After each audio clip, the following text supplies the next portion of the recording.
Thank you Deveshish, ready to go. Good morning everybody, नमस्कार दोस्तों। मेरा नाम Atul Mahak Sharabi. Deveshish, am I audible clearly? Mm. Yes, sir. You are. Thank you. And page 91, second last paragraph पे हम आ गए। और हमने कल पढ़ा था कि एक सिंडिकेट यानी कि एक शेयरों के खरीदने का एक समूह बनाया गया था, और बिल डब्ल्यू को उसमें एक रिस्पॉन्सिबिलिटी दी गई थी, एक उनको एक जिम्मेदारी दी गई थी कि वहां उनकी मदद करेंगे। पैसा उसके पास था नहीं, तो उसको एक शर्तों पे एक एग्रीमेंट बनाया गया था और उसको मुनाफे में एक हिस्सेदार बनाया गया। और शर्त सबसे बड़ी ये थी कि अगर उसने बीच में शराब पी तो सारा जो ये कॉन्ट्रैक्ट एग्रीमेंट है सारा रद्द हो जाएगा और उसका मुनाफे में कोई हिस्सा नहीं रहेगा, कोई इंटरेस्ट नहीं रहेगा। और बिल इससे खुश हुआ और उसने इसमें अब काम में वो पूरी निष्ठा के साथ एकदम से कूद गया काम के, प्लंज्ड इनटू वर्क। अब आगे, For the next 2 or 3 months, things went well. 2-3 महीने, 2 or 3 months जिनके पास किताब है देखेंगे कि वो इन्वर्टेड कॉमर्स।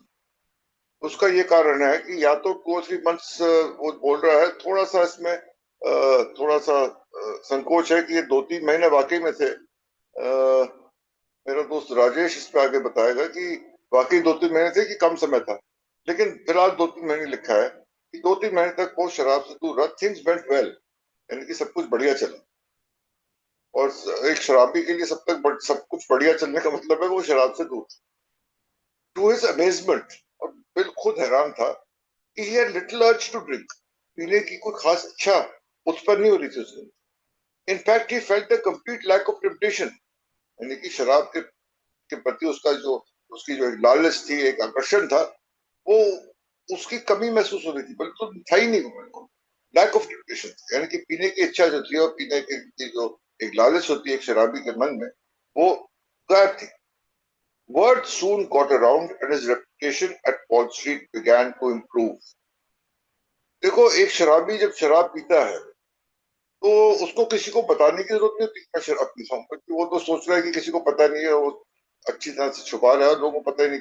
लेकिन द वर्ड गेट्स अराउंड, यानी कि जबानी एक से दूसरे और दूसरे से तीसरे पता चल जाता है कि वो शराब पी रहा है, वो छुपा नहीं सकता उस बात। वैसे ही जब मैं सोबर हुआ तो लोगों को पता चल गया कि अब अतुल शराब नहीं पी रहा। हाँ, थोड़ा सा समय ज्यादा लगता है, क्योंकि शुरुआती दिनों में तो लोगों को विश्वास ही नहीं होता। अतुल नहीं पी रहा क्या सर? पता नहीं, वो छुप छुप के पी रहा होगा। अरे वो घर में पी रहा होगा, बाहर नहीं पी रहा होगा, लेकिन घर में ऐसा हो ही नहीं सकता वो शराब ना पी रहा हो। तो थोड़ा समय लगता है, लेकिन आखिरकार in due course of time people believe you and the word spreads around, एक से दूसरे, दूसरे से तीसरे। और वही लोग थे जिनके संगत में आप थे, तो आप जानते थे कि आप शराब पी रहे हो, वो जानते हैं कि अब आप शराब नहीं पी रहे हो, आप सोबर। तो word got around and his reputation in Wall Street began to improve. और जो उसकी प्रतिष्ठा की धज्जियां उड़ गई थी, एक ऐसा पतन हुआ था उसकी प्रतिष्ठा का, जैसे कि हम पढ़ते हुए आ रहे हैं कि कोई उसको अपने ऑफिस में नहीं आने देता था, कोई उससे काम करने को तैयार ही नहीं था, उससे बात करने को तैयार नहीं था, बल्कि उसके हाथ जोड़ के बोलता जाता था तू जा भाई यहाँ से। और उसके पी के उसकी हालत ऐसी होती थी कि उसको संभालना मुश्किल होता था। अब जो है उसकी रेपुटेशन जैसे इंप्रूव हुई, उसकी प्रतिष्ठा में एक सुधार हुआ, तो वॉल स्ट्रीट में भी, यानी कि उसके कार्य क्षेत्र में भी ये बात फैली। This led to another opportunity. और देखो, अगर मैं सोबर रहूंगा, मैं यहाँ पे अपनी बात नहीं कर रहा हूँ, मैं एक शराबी की बात कर रहा हूँ कि अगर एक शराबी सोबर रहेगा तो ईश्वर उसको काम करने के अवसर देगा। और देखो, काम करने के अवसर तो जब मैं शराब पीता था तब भी मेरे सामने थे, बहुत सारे थे, लेकिन मैं उन अवसरों को ना पहचान सका, ना देख सका, ना उसके ऊपर कोई कार्य कर सका, क्योंकि मेरी प्रायोरिटी और मेरा सारा ध्यान तो शराब पीने में था।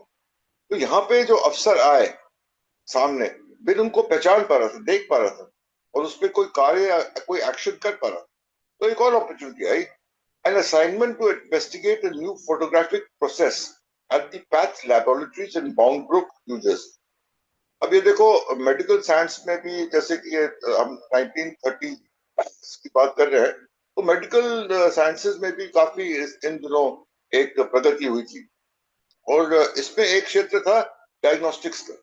यानी कि मेडिकल डायग्नोस्टिक्स में हम देखते हैं कि पहले किसी अंदरूनी शरीर के अंदरूनी क्या चल रहा है ये पता करना जरूरी है, तभी पता चलेगा कि बीमारी है क्या। इसको बोलते हैं डायग्नोस्टिक्स। और डायग्नोस्टिक्स में उस टाइम पे शुरुआती होती है एक्सरे से, और एक्सरे से उसके बाद photographic processes, we start with ultrasound, CAT scans, and आज के डेट में एमआरआईज हैं। ये सब फोटोग्राफिक प्रोसेसेस है to see actually what is going inside the body. तो ये जो प्रोसेसेस थे, इनके इनके क्षेत्र में कंपनियां बनी थी जो काम कर रही थी, इसके लिए मशीनरी बना रही थी, सर्विसेज प्रोवाइड कर रही थी। तो ये जो कंपनीज थी, इनके जांच पड़ताल के लिए डब्ल्यू को ये जिम्मेदारी सौंपी गई कि इस कंपनियों में, इन संस्थाओं में जो कंपनियां काम करनी थी, इन पे निवेश करना कैसा रहेगा। तो ये अवसर उनको प्राप्त हुआ, और ये पैथोलॉजिकल लैबोरेटरीज थी बाउंड ब्रुक न्यू जर्सी में। तो ये ठेका जब उसको मिला तो उसने उसने कार्य करना शुरू किया, जो अवसर उनको मिला। Accompanied by several engineers, Bill arrived in Bound Brook to make the investigation.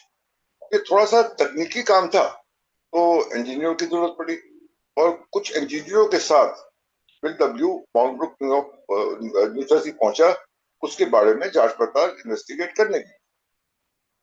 और इन्होंने दिन भर काम किया होगा, और उसके बाद खाना खाया। After dinner the engineers began a game of poker and invited to join.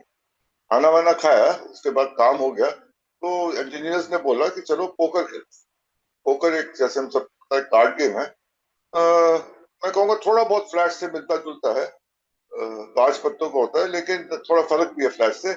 मैंने कभी डिटेल में गेम को स्टडी नहीं किया, ना खेला है, पर मुझे पता है किस बारे में। Poker is basically card game, और पेजेस के साथ खेला जाता है, थोड़ी बहुत शर्ट लगाई जाती है, बैटिंग होती है, इसमें पैसों के साथ खेली जाती है। तो खाना खाने के बाद उन्होंने पोकर खेलना शुरू किया, और बिल को आमंत्रित किया कि आइए आपके हमारे साथ खेलिए। लेकिन बिल ने कभी जिंदगी में ताश खेलने में उसकी कभी दिलचस्पी रही नहीं। तो bill who had never had any interest in cards decline. Bill तो साहब ने मना कर दिया, ना भाई, मैं ताश में मेरा के लिए मैं नहीं खेलना चाहता, thank you very much. From somewhere appeared a jug of applejack called Jersey Light. Quickly and easily, Bill again declined. इसे एक जग, इनके जग में एक ड्रिंक आई जिसका नाम था जर्सी लाइटनिंग।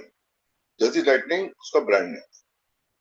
ड्रिंक थी एप्पल जैक, और एप्पल जैक सेब के रस से बनी एक शराब है। सेबों के रस को फर्मेंट किया जाता है, यानी उसको सड़ाया जाता है। अल्कोहल बनती कैसे? किसी भी फल को या किसी ग्रेन को, किसी दाने को फर्मेंट करके वो अल्कोहल का रूप फर्मेंटेशन प्रोसेस से, तो एक रसायन प्रक्रिया है फर्मेंटेशन, जिससे वो दाना या कोई फल शराब का रूप ले ट्रांसफर्ड इनटू अल्कोहल। तो ये सेब के रस से बनी हुई ड्रिंक है, इसको हम ब्रांडी बोल सकते हैं।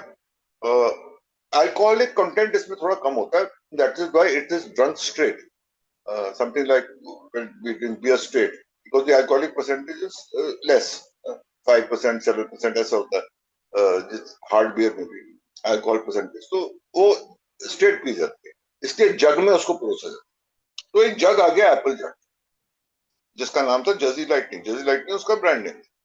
Quickly and easily bill again decline, और जैसे क्विकली एंड इजीली, बड़े शीघ्रता के साथ और बड़े आसानी के साथ बिल ने मना कर दिया, ना भैया मैं नहीं पी सकता, थैंक यू वेरी मच, मेरे को नहीं। जैसे उसने मना कर दिया कि भैया नहीं मैं पोकर नहीं खेलता, मैं ताश खेलते नहीं हूँ, मैं ताश में दिलचस्पी नहीं है, मैं पोकर नहीं खेलता, थैंक यू वेरी मच, वैसे ही जैसे ही वो एप्पल जैक आई जर्सी लाइटनिंग, डब्ल्यू ने वैसे ही साफ मना कर दिया, थैंक यू वेरी मच, मैं नहीं।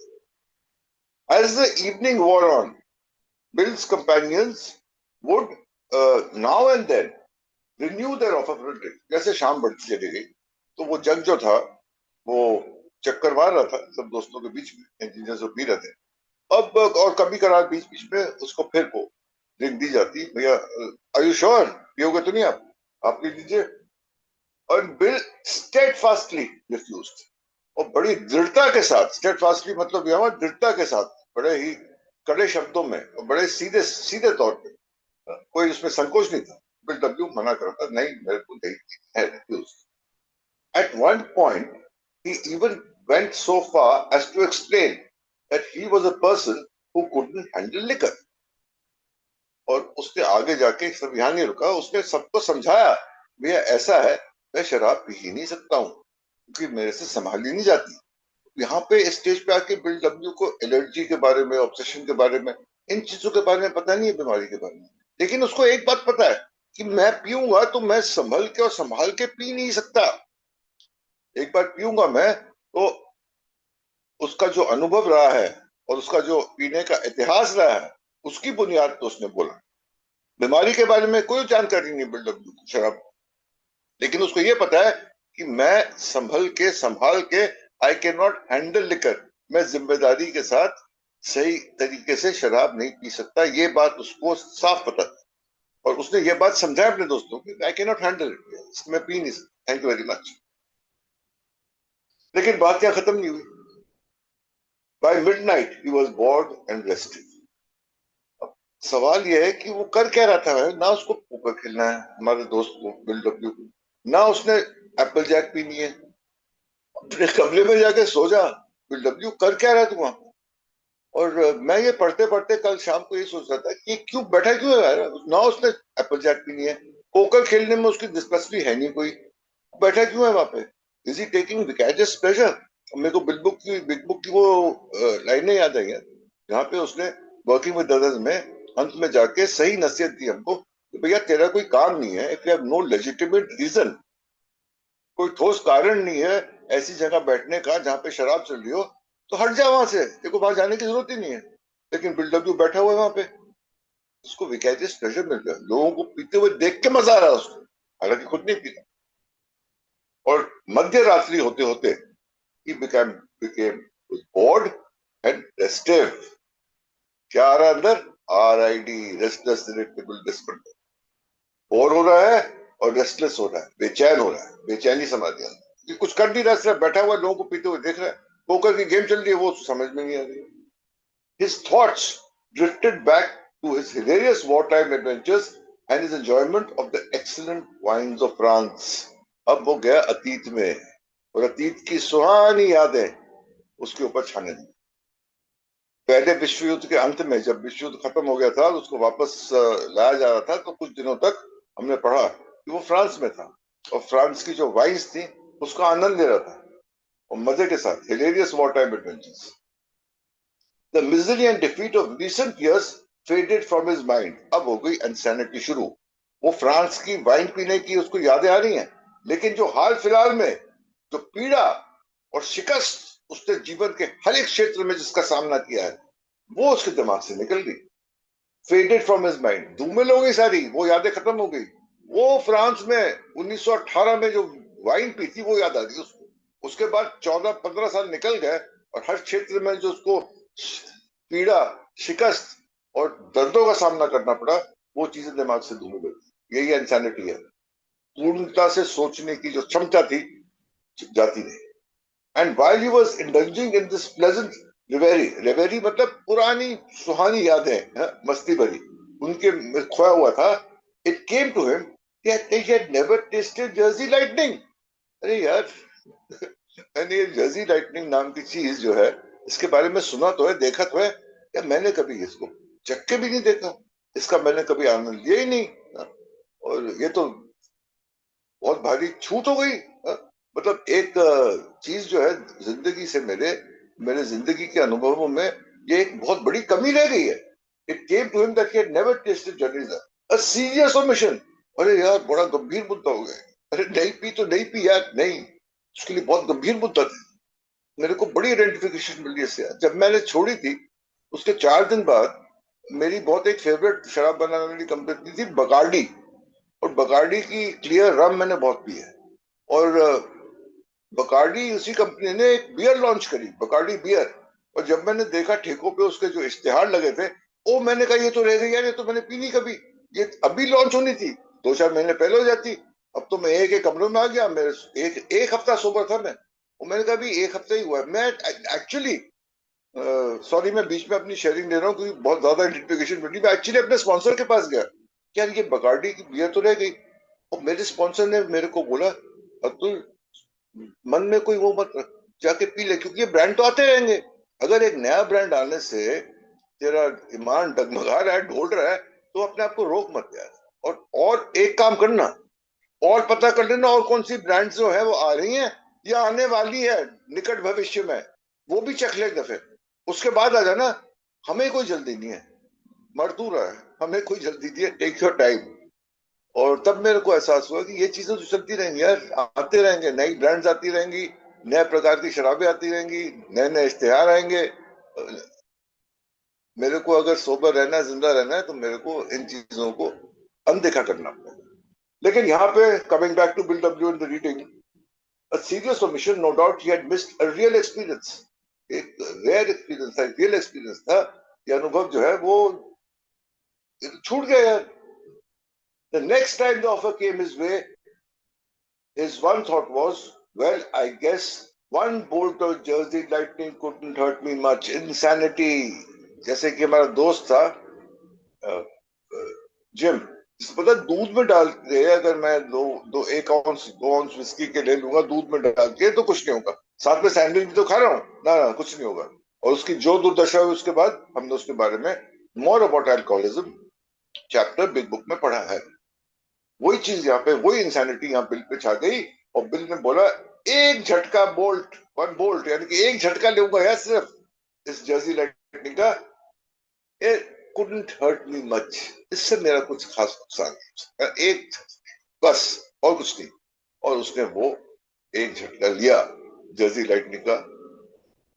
एक एक उसने वहां पे उसको अंदर अपने ग्रहण किया जर्सी लाइटनिंग को। यही इसी को बोलते हैं इंसैनिटी। एक झटके से क्या होता है, सब कुछ पता है उसको, तो उसके साथ क्या होता है, खुद स्वीकार कर रहा है, लोगों को समझा रहा है, अपने दोस्तों को क्या के नॉट हैंडल लेकर। लेकिन उसको उससे रहा नहीं गया, और उसने जर्सी लाइटनिंग का सेवन कर ही लिया आखिरकार। अब देखो आगे कुछ नहीं लिख रहा है, यहाँ पे कुछ नहीं लिखा है कि उसने एक पिया, फिर उसको क्रेविंग हुई, फिर रुक नहीं पाया, उसने एक और पिया, उसके बाद वो अपने कमरे में गया, उसने वहां पे जाके और पी, उसके बाद वो अगले दिन, कुछ नहीं लिखा है। अगला सेंटेंस अगले पैराग्राफ का स्ट्रेट लिखा हुआ है, सीधा सीधा। बाकी हम सब शराबी है, समझते हैं क्या हुआ होगा। He was drunk for 3 days, 3 दिन तक लगातार पी पी के वो बेसुध बेहोश पूरी तरह से टुन बिल्कुल। Word of the difficult soon reached wall street. देखो सोबर था, वर्ड वेंट अराउंड कि ये सोबर, प्रतिष्ठा में एक इजाफा हुआ, एक सुधार हुआ। और वैसे ही जब मैं शराब पी लेता हूं, तो वैसे ही खबर फैल जाती है कि वो बिल्कुल पी के बेटों ने बेसुध। वर्ड ऑफ डेबिकल सून, ना वो छुपा ना ये छुपा। और उसके जो डेबिकल यानी कि उसका जो पतन हो गया दोबारा से शराब पीने की वजह से, वो खबर भी वॉल स्ट्रीट यानी उसके स्टार्ट क्षेत्रों में पहुंच गई। It was the end of the contract, contract खत्म, और साथ में this come back, bill W की जो वापसी थी, जिसमें उसको गर्व था, जिसको लेके वो खुश था, उसकी भी यहाँ पे समाप्ति हुई। बड़ी इंटरेस्टिंग सी ये एक स्टोरी है बिल डब्ल्यू की लाइफ में, एक एपिसोड जो हुआ। हर एक किताब में कई कई जगह लिखा हुआ है ये। और आज हमने बड़ी गहराई के साथ इसको पढ़ा। इसमें कितने सारे मैसेजेस हैं, कितने सारी आइडेंटिफिकेशन है। आज की शेयरिंग बहुत अच्छी होने वाली है। और अगर समय मिला, यानी कि मैंने खुद बहुत समय ले लिया है, मेरे ख्याल से I don't deserve any more time, but if I get the time I like to share some more. Thank you very much Devashish, and back to you. धन्यवाद अतुल जी। विलंब ना करते हुए मैं राजेश जी को आगे बुलाना चाहूंगा। आइए राजेश जी। जी धन्यवाद। नमस्कार, मेरा नाम विजेश, मैं शराबी हूँ। Thank you Devashish ji service के लिए। और thank you Atul ji, wonderfully, बड़े आराम आराम से आपने एक एक सेंटेंस, बहुत जबरदस्त, बहुत ही बढ़िया। अब कल एक सिंडिकेट बनाने की बात हो रही थी, सांडव के साथ मिलकर एक सिंडिकेट बनाया, और 2 फाइनेंसर भी मिल गए, मोटे फाइनेंसर, आर्थर बीलर और फ्रैंक फिनानस, उनके साथ मिलके जो है फॉर्म हो गया भाई। लेकिन एक कॉन्ट्रैक्ट साइन हुआ, एक बॉन्ड साइन करना पड़ा कि अगर बीडब्ल्यू दोबारा पिए तो भैया सारे की सारी डील ऑफ, और ये वेंचर भी खत्म, और बीडब्ल्यू चुपचाप निकल जाएगा। अब यार शराबीपन, इससे बड़ा क्या हो सकता है, क्योंकि बीडब्ल्यू के जितने भी रिलैप्स हैं उनके पीछे बिल ने इन घटनाओं का जिक्र बहुत ही प्यारे तरीके से करा है। किसी भी जो बिल डब्ल्यू के, खैर इस टाइम तो लैप्सिस वर्ड भी इस्तेमाल नहीं कर सकते हैं, अभी तो शराबीपन चल रहा है, लेकिन जब भी जानते हुए भी बिल ने पी है तो उसके पीछे जो रीजन बिल डब्ल्यू ने बताया है ना, वो एक एक सेंटेंस हर एक अल्कोहलिक के अंदर घुस जाता है। अब ये 2-3 महीने नहीं है, ये अप्रैल 1932 में डील साइन हुई थी और मई में तो पी ली थी बिल ने। ये जर्सी लाइटिंग वाला किस्सा जो है, हमारा आर्काइव कहता है कि मई 1932 में, मतलब अप्रैल 1932, मई 1932, 2 महीने भी लगा सकते हैं, बल्कि 2 महीने भी नहीं है पूरे ये। अब ये चला जी, और बिल डब्ल्यू के अंदर तो एक चीज है ही भाई साहब, मतलब वो अगर वो जो ऑब्सेसिव नेचर है वो केवल शराब के प्रति नहीं है, वो काम के प्रति भी है। मतलब ऑब्सेशन हमारी जो नेचर है, ऑब्सेसिव जो नेचर होती है, अगर हमने किसी कहीं सिर दे दिया तो भाई साहब फिर नहीं पीछे हटने वाले, और फिर अपने काम के कीड़े भी होते हैं अल्कोहलिक। इसमें मुझे बोलने में कोई वो नहीं है, और बड़ी जल्दी भाई साहब जो उनको काम सौंपा, सही कह रहे हैं अतुल जी, वो एक्सरे से अल्ट्रासाउंड, अल्ट्रासाउंड से एमआरआई, लेकिन उन दिनों इन चीजों को मतलब शुरुआत हो रही थी, और वो इन्वेस्टिगेट करने भेजा, पूरे का पूरी तैयारी सारा। और ये एक किस्म की ये पार्टी सी ऐसी थी जैसे कोई चीज खत्म करी हम लोगों ने, या कोई चीज पे बड़ा अच्छी सक्सेस मिल रही है, तो उस प्रकार के वो इंजीनियर भी साथ में बैठे थे, बाकी लोग भी साथ में बैठे थे। अभी एक ना कोई 10 दिन पहले रमेश जी जिस दिन शेयर कर रहे थे तो उन्होंने 27 ईयर का किसी अपने मेंबर का जिक्र करा था, 27 साल की रिकवरी चलेगी। ताश नहीं खेल रहा है बंदा, साथ में बैठ रहा है, पहले देख रहा है, फिर वो कब कांड हो जाएगा ना। ये हमारे, ये बिल की कहानी नहीं, ये हमारे हर किसी के साथ जुड़ी हुई व्यथा है। और अब फिर वो पार्टी चली जी, और देखो अंदर से पूरे तरीके से हमारी बिल पावर की बात करते हैं भाई, शराबी और एल्कोहलिज्म पूरा सवार, और मतलब हम 5-6 घंटे अगर बिना शराब के बंदा बैठा हुआ है, और जितनी बार भी, अच्छा ये हो क्या रहा है, राउंड में बैठे हुए हैं, ताश खेल रहे हैं और पास कर रहे हैं, जैसे बोतल और वो बाकी चीजें पास कर रहे हैं, पहले एक से दूसरे के बाद, दूसरे के बाद तीसरे के बाद, तीसरे के बाद चौथे के बाद, इस प्रकार से चीजें जो है वो मतलब आगे आगे बढ़ के आ रही है। अब बीडब्ल्यू बीच में बैठा हुआ है, तो हर टर्न में इसके पास चीज आ रही है, वो शराब भी आ रही है, वो सामान भी आ रहा है, ताश नहीं खेल रहा है, और ताश खेलने का कोई इतना शौक था भी नहीं बीडब्ल्यू को। लेकिन लेकिन वो जो बिग बुक की लाइन है वाकई यार, कि वो दूसरे करें और मैं मजा ले लूं। कई बार क्या होता है कि ये हम लोगों के साथ जुड़ी हुई है कि मैं तो नहीं पीऊंगा, लेकिन मेरे जो दोस्त पी के ड्रामे करेंगे ना, मैं वो देखूंगा। या मैं बार में चला जाता हूँ साथ में, मैं कॉफी पीऊंगा, ये बियर या ये शराब पिएंगे।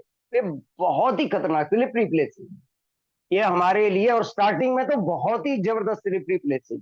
वो कब, क्योंकि हम लोग इतिहास में भी हमने लोगों ने देखा, हमने देखा था ना फिट्जमायो और जिम भी, दो करेक्टर जो हैं वो अल्कोहलिक एनोनिमस के बड़े, मतलब सबसे मजबूत करेक्टर मैं समझता हूँ। बिल बॉब को छोड़ दिया जाए तो फिट्जमायो और जिम भी, उनकी जो टेलीस्टेपिंग करवाई थी ना, फिट्जमायो मतलब स्पॉन्सर थे जिम्बी के, तो फिट्जमायो ने एक भाई को भेजा, शायद डेविड सी था, उसको भेजा, यार ये बंदा है, जैसे कॉल आई टेलीस्टेपिंग की कि जाइयो देख के आइयो, एक टेलीस्टेपिंग करने जानी, उसका सेम वहां ब्रांड पड़ा हुआ था, और ब्रांड पड़ा था, और जो वो सामान साथ में यूज करता था खाने पीने का, वो भी वहां पड़ा हुआ था। वो भाई साहब वो अब वो ट्रलर स्टेपिंग करने गया जो बंदा, यहाँ से मैरीलैंड से भेजा था इसको कि भाई साहब वहां जाके उसको लेके आओ, यहाँ पर लेके आओ, न्यूयॉर्क लेके आते थे ना पहले, कि बिल के घर पे ले आया यार तू, उठा के उसको। अब उसने क्या उठा के लाना था, वो साथ में पीने बैठ गया भाई साहब। अब जिसकी ट्रलर स्टेपिंग करने गए थे उसने फोन करा वहां से कि भाई साहब इसको और मेरे को दोनों को उठाकर लेके जाओ यहाँ से। तो ऐसा भी ये बोलते हैं ना कि स्टार्टिंग में भाई साहब इन चीजों का बड़ा ध्यान रखना। आज अल्कोहलिक एनोनिमस के मेंबर हैं हम, तो इन सारी बातों के पीछे जो परिदृश्य होने वाला है ना, हम लोगों को पता लग जाता है जब कहानी की शुरुआत हो रही है। 2 बार मना कर दिया भाई साहब, और फिर लगा ना बिल अगेन डिक्लाइन, और अगली बार तो भाई वो पूरा बता दिया उसने, यार मैं नहीं हैंडल कर सकता, मैं उन लोगों में से हूँ। जब वो तीसरी बार आया जग और शराब, तो बोला भाई साहब ये जर्सी लाइटिंग यार मैं नहीं हैंडल कर सकता, मैं उनमें से हूँ, मैं लिको रुको हैंडल नहीं कर सकता। अब क्या हो गया भाई साहब? भाई बरमोट में पी, ब्रांडी पी, रम पी, वाइन पी, ब्राउन एक्स कॉकटेल पी। अच्छा, बिल डब्ल्यू के माइंड में ये जो फ्रांस में इसने शराब पी है ना, जो अंतिम रिलैप्स होगा, बिल का जो अंतिम रिलैप्स होने वाला है, उसके बाद सारी दुनिया के रिलैप्सेस का अंत हो जाता है, जहां बिल डब्ल्यू का रिलैप्सेस वाला जो किस्सा है, उसमें भी यही फ्रांस वाला थॉट आया था। तो यानी कि वो जो एक तो यंग था, नई नई शराब पीना शुरू करी थी, सेकंड लेफ्टिनेंट था, खुली शराब थी वहां, वहां बड़ा आनंद लिया, और अफेक्ट जो शुरुआत की शराब का प्रभाव मेरे दिमाग पर पड़ता है ना, वो जो फ्रांस में बीडब्ल्यू ने शराब पी थी, हर एक रिलैप्सिस के पीछे बीडब्ल्यू ने उसको गिना है कि भाई वो जो अफेक्ट मिला था ना उससे, वो प्लेजेंट मोमेंट थे। वो कह रहा जो सपने हैं, सपनों में खो जाना, मना कर रहा है, बाकी चीजें चल रही हैं, वो अस्थिर, असंतुष्ट और चिड़चिड़ा हो रहा है, मिडनाइट होते होते जब आधी रात होगी तो चीजें, यार मैं नहीं पी रहा हूँ, ये लोग कर रहे हैं, और दूसरी तरफ वो उन सपनों में खो गया जो पीने के बाद मजे वाले मोमेंट है। अच्छा, ये एक बात समझ में नहीं आती, मिजरी और डिफीट क्यों नहीं याद आ रही? भाई मिजरी और डिफीट क्यों नहीं याद आ रहे हैं बीडब्ल्यू को? दोस्त ने धक्के देके निकाल दिया। अच्छा, उससे पहले लेते हैं 1929 में जब क्रैश हुआ, तो बीडब्ल्यू के कई दोस्त, इसके सगे दोस्त, जो बिल्डिंगों से कूद गए, जिन्होंने आत्महत्या कर ली, क्यों याद नहीं आया? डिक जॉनसन ने घर से धक्के मार के निकाल दिया, क्यों याद नहीं आया? घर अपना गिरवी हो गया है, क्यों याद नहीं आया? ससुराल में पड़ा हुआ है, ससुर के रहमो करम पे, क्यों याद नहीं आया? पत्नी छोटी सी डिपार्टमेंट स्टोर में नौकरी कर रही है, क्यों याद नहीं आया? कोई अपने ऑफिस में घुसने नहीं दे रहा है, जिस आदमी को अभी कुछ साल पहले वॉल स्ट्रीट में मतलब रेड कारपेट वाला वेलकम मिल रहा था, जिससे मिलने के लिए लोग लाइनों में लगते थे कि बिल के साथ बात हो जाए, उस आदमी को कहीं वॉल स्ट्रीट में घुसने नहीं कोई दे रहा, जहां से ये कहानी की शुरुआत हुई है, सिंडिकेट बनाया, वहां बोला है ना कि बीडब्ल्यू का वेलकम नहीं कर रहा कोई भी अपने ऑफिस में, भैया बाहर यार प्लीज, सुबह सुबह का टाइम। अब ये चीजें क्यों नहीं याद आ रही हैं? इतना भारी भरकम कर्ज, ये क्यों नहीं याद आया कि सबने मुंह मोड़ लिया है? भैया उस सेशन आज की डेट में मेरे पास आंसर है, नहीं आने देगा। वो माइंड में ख्यालात ही वो लाएगा जो जो जिन मोमेंट का मैंने एंजॉय करा होगा। जब भी रिलैप्सेस होगा तो इसके पीछे दो ये वजह बहुत बड़ी है। एक तो वो कि मेरे माइंड में वो थॉट नहीं आएगा कि पेशाब हो गया, गिर गया, पड़ गया, टूट गई टांग, चली गई, ये चला गया, बिल्कुल नहीं आएगी। मेरे मेरे दिमाग में वो थॉट आएगा जिसको मैंने पूरा एंजॉय करे होगा अपनी लाइफ। और बिल्डर में जो फ्रांस वाला देख के मेरे को ना, क्योंकि मेरे को ये जो घटनाएं हैं, हम हिस्ट्री काफी सालों से इसी ग्रुप में पढ़ रहे हैं, कई घटनाओं के पीछे बीडब्ल्यू को ये जो फ्रांस में पी हुई की किक है ना, वो दिमाग में मतलब एक अफेक्ट बना के चलेगी। और फिर दूसरा थॉट, अबे साली ये नहीं चखी, ये सारी चखी, जर्सी लाइटिंग क्यों नहीं पी, अब ये चखो, बस काम हो गया। कि सारी तो पी भाई, अब ये पता नहीं नया ब्रांड और पता नहीं क्या है, और ये कह रहा कि वो ही had never tested Jersey lighting, और ये चीज अंदर आते ही, और ये तो बड़ा भारी शराबी के लिए तो ये बड़ी मतलब शर्म वाली बात है, नाक काटने वाली बात है। अगर किसी ने मीट का नाम, चिकन का नाम ऐसे का ले दिया और शराबी ने नहीं, चाहे वो 1 साल हो गया मेरे को छोड़े हुए, लेकिन अगर किसी ने बोल दिया कि भाई साहब आपने वो चिकन खाया है क्या, अबे वो तो खाया ही नहीं, अब क्या फर्क पड़ता है यार, पहले भी तो खाते थे, अब मेरा थॉट प्रोसेस उल्टा चलता है, अब वो मेरे को मनवा के उठा तू और खा तू। तो ये हर चीज के संदर्भ में मेरे साथ जुड़ा हुआ, और शराबी तो मैं हूँ, जब शराबीपन की मेरे को बीमारी है। और यहाँ पर फिर वो पीता रहा, लगातार पीता रहा, एक बार मुंह लगी तो फिर नहीं भाई साहब। और ये झटका, ये पतन जो है ना, बड़ी जल्दी वो एक तो सिंडिकेट था, बहुत लोग इन्वॉल्व थे, बहुत लोग आना चाह रहे थे, बहुत लोग, क्योंकि सिंडिकेट है ना, सिंडिकेट में तो आदमी अपना शेयर डाल के और उसमें प्रॉफिट ही तो बांटना है। तो बहुत लोग इस वेंचर में शामिल होना चाह रहे थे कि भाई हमें भी रख लो, हमें भी रख लो वाला, वो ज्यादा फैला, तो लोग ने बोला बिल्कुल ठीक हो यार, हम नहीं गए। और फिर जो हुआ ना, उसका तो हम लोगों को आगे क्या पता लगेगा, अभी मतलब कॉन्ट्रैक्ट डील तुरंत साइन, क्योंकि वो सिग्नेचर थे बीएलडब्ल्यू पे और बाकी चीजें थी। और ये जो चीज है ना बीएलडब्ल्यू के साथ, ये झटका ना बीएलडब्ल्यू के लिए सबसे बड़े झटका है। जितने भी झटके पीछे लगे हैं ना, वो झटके सबसे छोटे थे, क्योंकि अब बीएलडब्ल्यू को मतलब वो है ही नहीं। अब तो छोटा मोटा कहीं मिल जाए, अब मौके देना, वॉल स्ट्रीट तो बिल्कुल बंद हो जाएगी। वॉल स्ट्रीट में अब बीएलडब्ल्यू को अपनी पूरी लाइफ में कोई ऐसा मौका जो हो मिले। धन्यवाद। और जैसे वो सुनील जी परसों कह रहे थे ना कि अभी 1932 चल रहा है, भाई साहब मई 1932 है। दिसंबर 11 दिसंबर 1934 को बीएलडब्ल्यू ने सोबर होना है। अभी भी यार बहुत, 2.25 साल जो है वो और तोड़ाई लिखी हुई है। धन्यवाद। धन्यवाद राजेश जी।